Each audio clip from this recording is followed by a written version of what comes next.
जनक यमदूत संवाद, भिन्न भिन्न पापों से विभिन्न कों की प्राप्ति का वर्णन। पुत्र सुमति कहता है, पिताजी, इससे पहले 7वें जन्मों में एक वैश्य के कुल में उत्पन्न हुआ था। उस समय पौंसले पर पानी पीने को जाती हुई गौं को मैंने वहां जाने से रोक दिया था। उस पाप कर्म के फल से मुझे अत्यंत भयंकर नरक में जाना पड़ा, जो आग की लपटों के कारण घोर दुखदायी प्रतीत होता था। उसमें लोहे की सी चोंच वाले पक्षी भरे पड़े थे। वहां पापियों के शरीर को कोल्हू पेरने के कारण जो रक्त की धारा बहती थी, उससे कीचड़ जम गई थी और काटे जाने वाले दुष्कर्मियों के नरक में पड़ने से सब और घोर हाहाकार मचा रहता था। उस नरक में पड़े मुझे 100 वर्ष से कुछ अधिक समय बीत गया। मैं महान ताप और पीड़ा से संतप्त रहता था। प्यास और जलन बराबर बनी रहती थी। तदनंतर एक दिन सहसा सुख देने वाली ठंडी हवा चलने लगी। उस समय मैं तप्त बालुका और तप्त कुंभ नामक नरकों के बीच था। उस शीतल वायु के संपर्क से उन नरकों में पड़े हुए सभी जीवों की यातना दूर हो गई। मुझे भी उतना ही आनंद हुआ जितना स्वर्ग में रहने वालों को वहां प्राप्त होता है। यह क्या बात हो गई? यूं सोचते हुए हम सभी जीवों ने आनंद की अधिकता के कारण एकटक नेत्रों से जब चारों ओर देखा, तब हमें बड़े ही उत्तम एक नररत्न दिखाई दिए। उनके साथ बिजली के समान कांतिमान एक भयंकर यमदूत था, जो आगे होकर रास्ता दिखा रहा था और कहता था, महाराज, इधर से आइए। सैकड़ों यातनाओं से व्याप्त नरक को देखकर उन पुरुष रत्न को बड़ी दया आई। उन्होंने यमदूत से कहा। आगंतुक पुरुष बोले, यमदूत, बताओ तो सही, मैंने कौन सा ऐसा पाप किया है जिसके कारण अनेक प्रकार की यातनाओं से पूर्ण इस भयंकर नरक में मुझे आना पड़ा है? मेरा जन्म जनक वंश में हुआ था। मैं विदेह देश में विपश्चित नाम से विख्यात राजा था और प्रजाजनों का भली भांति पालन करता था। मैंने बहुत से यज्ञ किए, धर्म के अनुसार पृथ्वी का पालन किया, कभी युद्ध में पीठ नहीं दिखाई तथा अतिथि को कभी निराश नहीं लौटने दिया। पितरों, देवताओं, ऋषियों और भृत्यों को उनका भाग दिए बिना कभी मैंने अन्न ग्रहण नहीं किया। पराई स्त्री और पराये धन आदि की अभिलाषा मेरे मन में कभी नहीं हुई। जैसे गौएं पानी पीने की इच्छा से स्वयं ही पौंसले पर चली जाती हैं, उसी प्रकार पर्व के समय पितर और पुण्यतिथि आने पर देवता स्वयं ही अपना भाग लेने को मनुष्य के पास आते हैं। जिस गृहस्थ के घर से वे लंबी सांस लेकर निराश लौट जाते हैं, उसके इष्ट और पूर्त दोनों प्रकार के धर्म नष्ट हो जाते हैं। पितरों के दुख पूर्ण उच्छ्वास से 7 जन्मों का पुण्य नष्ट होता है और देवताओं का निःश्वास 3 जन्मों का पुण्य क्षीण कर देता है, इसमें तनिक भी संदेह नहीं है। इसलिए मैं देवकर्म और पितृकर्म के लिए सदा ही सावधान रहता था। ऐसी दशा में मुझे इस अत्यंत दारुण नरक में कैसे आना पड़ा?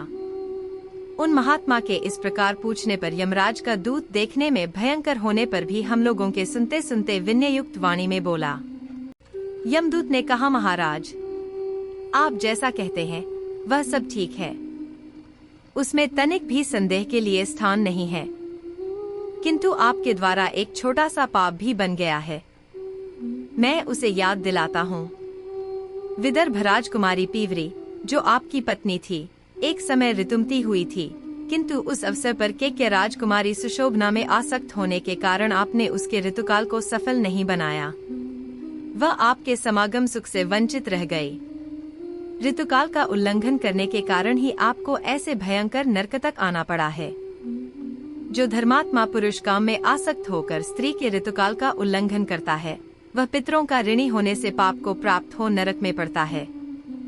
राजन, इतना ही आपका पाप है, इसके अतिरिक्त और कोई पाप नहीं है। इसलिए आइए अब पुण्य लोकों का उपभोग करने के लिए चलिए।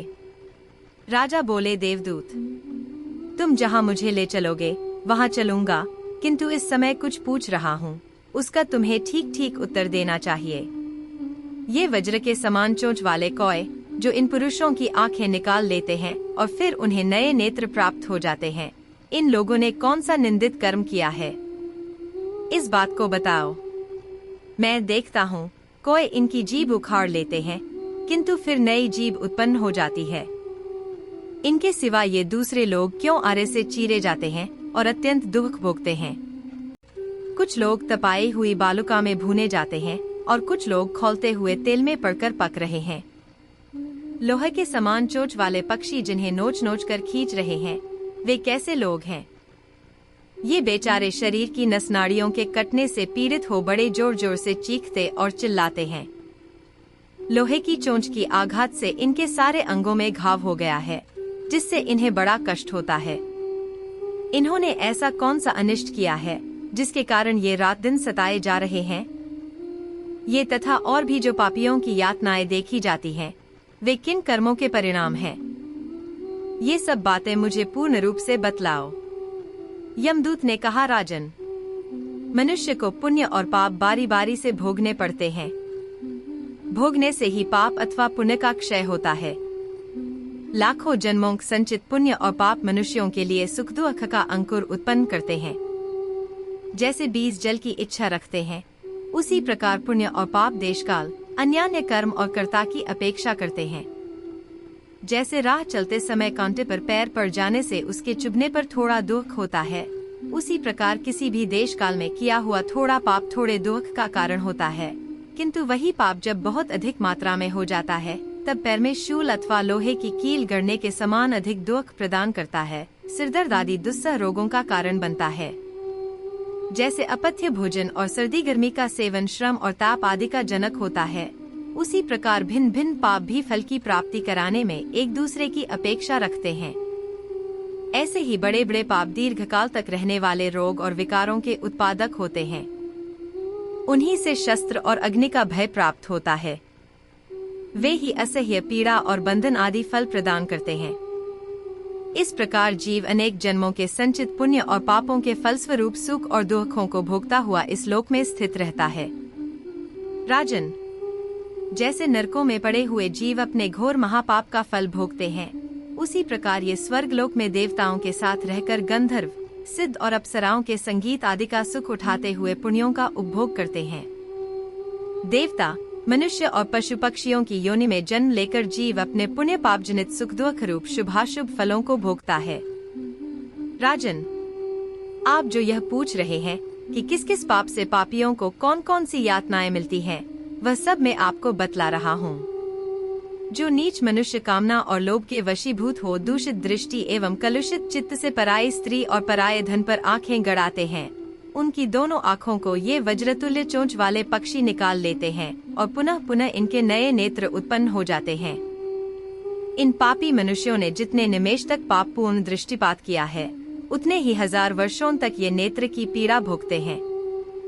जिन लोगों ने असत शास्त्र का उपदेश किया है तथा किसी को बुरी सलाह दी है, जिन्होंने शास्त्र का उल्टा अर्थ लगाया है, मुंह से झूठी बातें निकाली है तथा वेद, देवता, ब्राह्मण और गुरु की निंदा की है, उन्हीं की जिह्वा को ये वज्रतुल्य चोंच वाले भयंकर पक्षी उखाड़ते हैं और वह जिह्वा नई नई उत्पन्न होती रहती है।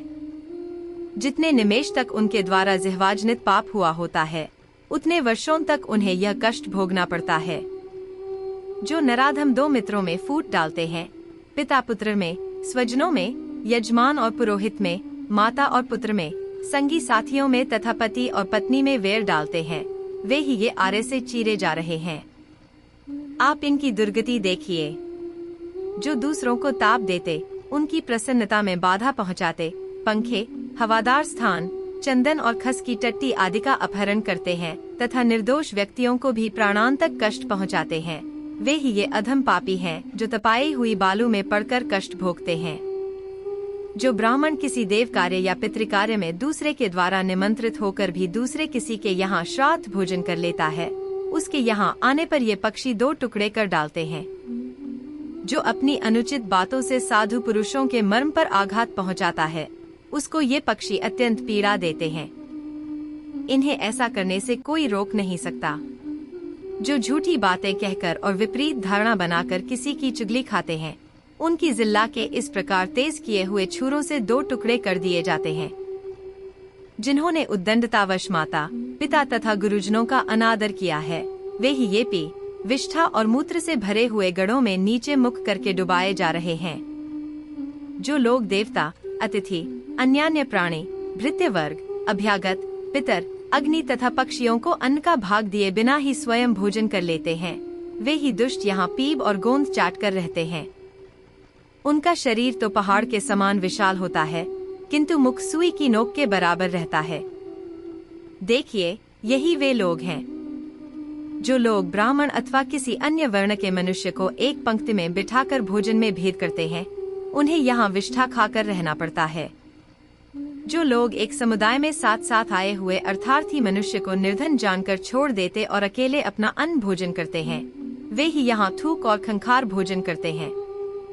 राजन, जिन लोगों ने जूठे हाथों से गौ, ब्राह्मण और अग्नियों का स्पर्श किया है, उन्हीं से ये लोग यहाँ मौजूद हैं, जो जलते हुए लोहे के खंभों पर हाथ रखकर उन्हें चाट रहे हैं। जिन्होंने स्वेच्छापूर्वक जूठे मुंह होकर भी सूर्य, चंद्रमा और तारों पर दृष्टिपात किया है, उनकी आंखों में आग रखकर यमराज के दूत उसे धौंकते हैं। गौ, अग्नि, माता, ब्राह्मण, ज्येष्ठ भ्राता, पिता, बहन, कुटुंबकी स्त्री, गुरु तथा बड़े बूढ़ों का जो पैरों से स्पर्श करते हैं, उनके दोनों पैर यहाँ आग में तपाई हुई लोहे की बेड़ियों से जकड़ दिए जाते हैं और उन्हें अंगारों के ढेर में खड़ा कर दिया जाता है। उसमें उनके पैर से लेकर घुटने तक का भाग जलता रहता है। जो नराधम अपने कानों से गुरु, देवता, द्विज और वेदों की निंदा सुनते हैं और उसे सुनकर प्रसन्न होते हैं, उन पापियों के कानों में ये यमराज के दूत आग में तपाई हुई लोहे की कीलें ठोंक देते हैं। विलाप करने पर भी उन्हें छुटकारा नहीं मिलता। जो लोग क्रोध और लोभ के वश में होकर पौंसले, देव मंदिर, ब्राह्मण के घर तथा देवालय के सभा भवन तुड़वाकर नष्ट करा देते हैं, उनके यहाँ आने पर ये अत्यंत कठोर स्वभाव वाले यमदूत इन तीखे शस्त्रों से शरीर की खाल उधेड़ लेते हैं। उनके चीखने चिल्लाने पर भी ये दया नहीं करते। जो मनुष्य गौ, ब्राह्मण तथा सूर्य की ओर मुंह करके मलमूत्र का त्याग करते हैं, उनकी आंतों को कोए गुदा मार्ग से खींचते हैं। जो किसी एक को कन्या देकर फिर दूसरे के साथ उसका विवाह कर देता है, उसके शरीर में बहुत से घाव करके उसे खारे पानी की नदी में बहा दिया जाता है। जो मनुष्य दुर्भिक्ष अथवा संकट काल में अपने पुत्र, भृत्य, पत्नी आदि तथा बंधुवर्ग को अकिंचन जानकर भी त्याग देता और केवल अपना पेट पालने में लग जाता है, वह भी जब इस लोक में आता है तो यमराज के दूत भूख लगने पर उसके मुख में उसके ही शरीर का मांस नोचकर डाल देते हैं और वही उसे खाना पड़ता है। जो अपनी शरण में आए हुए तथा अपनी ही दी हुई वृत्ति से जीविका चलाने वाले मनुष्यों को लोभवश त्याग देता है, वह भी यमदूतों द्वारा इसी प्रकार कोल्हू में पेरे जाने के कारण यंत्रणा भोगता है। जो मनुष्य अपने जीवन भर के किए हुए पुण्य को धन के लोभ से बेच डालते हैं, वे इन्हीं पापियों की तरह चक्कियों में पीसे जाते हैं। किसी की धरोहर हड़प लेने वाले लोगों के सब अंग रस्सियों से बांध दिए जाते हैं और उन्हें दिन रात कीड़े, बिच्छू तथा सर्प काटते खाते रहते हैं। जो पापी दिन में मैथुन करते और पराई स्त्री को भोगते हैं, वे यहाँ भूख से दुर्बल रहते हैं, प्यास की पीड़ा से उनकी जीभ और तालू गिर जाते हैं और वे वेदना से व्याकुल हो जाते हैं। यह देखिए, सामने लोहे के बड़े बड़े कांटों से भरा हुआ सेमर का वृक्ष खड़ा है। इस पर चढ़ाए हुए पापियों के सब अंग विदीर्ण हो गए हैं और अधिक मात्रा में गिरते हुए खून से ये लथपथ हो रहे हैं। नरश्रेष्ठ, इधर दृष्टि डालिए, ये पराई स्त्रियों का सतीत्व नष्ट करने वाले लोग हैं। इन्हें यमराज के दूत घरिया में रखकर गला रहे हैं। जो उद्दंड मनुष्य गुरु को नीचे बिठाकर और स्वयं ऊंचे आसन पर बैठकर अध्ययन करता अथवा शिल्पकला की शिक्षा ग्रहण करता है, वह इसी प्रकार अपने मस्तक पर शिला का भारी भार ढोता हुआ क्लेश पाता है। यमलोक के मार्ग में वह अत्यंत पीड़ित एवं भूख से दुर्बल रहता है और उसका मस्तक दिन रात बोझ ढोने की पीड़ा से व्यथित होता रहता है। जिन्होंने जल में मूत्र, थूक और विष्ठा का त्याग किया है, वे ही लोग इस समय थूक, विष्ठा और मूत्र से भरे हुए दुर्गंध युक्त नरक में पड़े हैं। ये लोग जो भूख से व्याकुल होने पर एक दूसरे का मांस खा रहे हैं, इन्होंने पूर्व काल में अतिथियों को भोजन दिए बिना ही भोजन किया है। जिन लोगों ने अग्निहोत्री होकर भी वेदों और वैदिक अग्नियों का परित्याग किया है, वे ही ये पर्वतों की चोटी से बारंबार नीचे गिराए जाते हैं। जो लोग दूसरी बार ब्याही जाने वाली स्त्री के पति होकर जीवन बिता चुके हैं, वे ही इस समय यहाँ कीड़े हुए हैं, जिन्हें चींटियां खा रही हैं। पतितों का दिया हुआ दान लेने, उनका यज्ञ कराने तथा प्रतिदिन उनकी सेवा में रहने से मनुष्य पत्थर के भीतर कीड़ा होकर सदा निवास करता है। जो कुटुंब के लोगों, मित्रों तथा अतिथि के देखते देखते अकेले ही मिठाई उड़ाता है, उसे यहाँ जलते हुए अंगारे चबाने पड़ते हैं। राजन, इस पापी ने लोगों की पीठ का मांस खाया है, पीठ पीछे सबकी बुराई की है, इसीलिए भयंकर भेड़िए प्रतिदिन इसका मांस खा रहे हैं। इस नीच ने उपकार करने वाले लोगों के साथ कृतघ्नता की है, अतएव यह भूख से व्याकुल तथा अंधा, बहरा और गूंगा होकर भटक रहा है। इस खोटी बुद्धि वाले कृतघ्न ने अपने मित्रों की बुराई की है, इसीलिए यह तप्त कुंभ नरक में गिर रहा है। इसके बाद चक्कियों में पीसा जाएगा, फिर तपाई हुई बालू में भूना जाएगा, उसके बाद कोल्हू में पेरा जाएगा। तत्पश्चात असिपत्र वन में इसे यातना दी जाएगी, फिर आरे से यह चीरा जाएगा, तदनंतर कालसूत्र से काटा जाएगा। इसके बाद और भी बहुत सी यातनाएं इसे भोगनी पड़ेंगी। इस पर भी मित्रों के साथ विश्वासघात करने के पाप से इसका उद्धार कैसे होगा, यह मैं भी नहीं जानता। जो ब्राह्मण एक दूसरे से मिलकर सदा श्राद्धान्न भोजन करने में ही आसक्त रहते हैं, उन्हें दुष्ट सर्पों के सर्वांग से निकला हुआ फेन पीना पड़ता है। सुवर्ण की चोरी करने वाले, ब्रह्महत्यारे, शराबी तथा गुरुपत्नीगामी ये चारों प्रकार के महापापी नीचे और ऊपर धधकती हुई आग के बीच में झोंककर सब ओर से जलाए जाते हैं। इस अवस्था में उन्हें कई हजार वर्षों तक रहना पड़ता है। तदंतर वे मनुष्य योनि में उत्पन्न होते तथा कोढ़ एवं यक्ष्मा आदि रोगों से युक्त रहते हैं। वे मरने के बाद फिर नरक में जाते हैं और पुनः उसी प्रकार नरक से लौटने पर रोगयुक्त जन्म धारण करते हैं। इस प्रकार कल्प के अंत तक उनके आवागमन का यह चक्र चलता रहता है। गौ की हत्या करने वाला मनुष्य 3 जन्म तक नीच से नीच नरकों में पड़ता है। अन्य सभी उपपातकों का फल भी ऐसा ही निश्चय किया गया है। नरक से निकले हुए पापी जीव जिन जिन पातकों के कारण जिन जिन योनियों में जन्म लेते हैं, वह सब मैं बतला रहा हूँ, आप ध्यान देकर सुने।